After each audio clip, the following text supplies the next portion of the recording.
오늘 만두 이야기는 2022년 새해 새로운 과제에 대해서 생각해 볼까 합니다.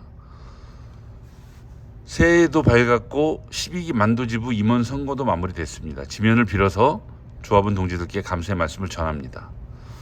매년 연말 교수신문에서는 올해의 사자성어를 뽑습니다.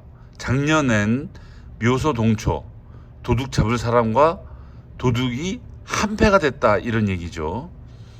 이것이 1위에 올랐습니다.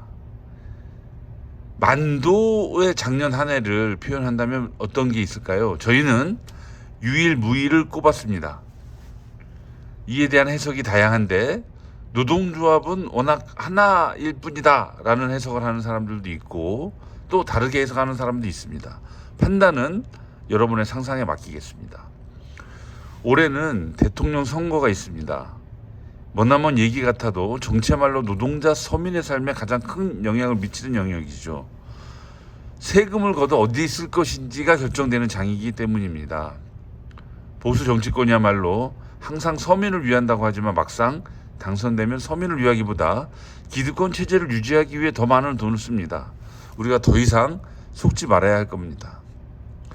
만도의 미래 성장 동력으로 불렸던 자율주행 부문이 HL 클레무브로 분할되었습니다. 분할과 동시에 내년 한라홀딩스에 약 54억의 상표권 수수료 계약을 체결했죠. 만도는 올해 232억 원의 상표권 수수료를 내야 합니다. 만도의 경영에서 볼 때 합리성, 가치 지향성, 지속 가능성 등을 찾기 힘듭니다. 정치도 그러하듯이 만도의 미래를 경영진에게만 맡겨놓을 수 없는 이유이죠. 전 직원이 만도 경영에 대해 목소리를 내야 할 이유이기도 합니다. 올해는 고용 안정의 깃발을 높이 들고 경영 방침에 충격을 가하자라는 얘기를 하고 싶은데요. 올해 중요한 과제 중에 하나가 노동시간 단축, 정년 연장 정도가 될 텐데 이를 쟁취하기 위해서라도 고용 안정의 깃발을 높이 들어야 합니다. 첫 번째는 이 공장별 편차 극복을 위한 종합 대책이 좀 필요할 것 같습니다. 2020년 문막 공장부터 불어닥친 휴업이 작년 하반기에 평택 공장으로 이어졌죠. 익산 정도를 제외하면 물량이 많이 없는 상황입니다. 그래서 사측은 코로나19부터 해서 반도체 소자 공급 문제, 원자재 값 상승 이런 얘기들 하고 있지만 저희가 주목하는 것은 물량 축소죠.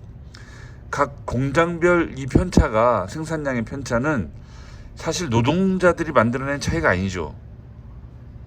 하지만 사측은 문막공장 희망퇴직, 사무직 희망퇴직, 주물 외주 및 기능직 전체 희망퇴직 등으로 구조조정해왔습니다. 지금 현실도 마찬가지로 물량 축소에 따른 여러 문제들이 발생되고 있습니다. 그래서 고용안정위원회 권한을 가진 만도노조의 분발이 절실히 요구되는데 전 공장 생산량 추이 및 물량 축소 현황을 토대로 해서 실질적인 국내 공장 투자 계획을 내놓게 해야 되지 않겠느냐, 이것이 저희의 주장입니다. 지난 노사협의체 결론은 거의 선언에 불과했죠. 양산 적용 시기도 2024년이니까 만도노조 임기가 한 번 더 바뀌어도 적용될지 안 될지 모르는 일입니다. 더욱 문제는 사측이 과연 실질적인 대책을 내놓을 수 있을지도 사실 의문입니다.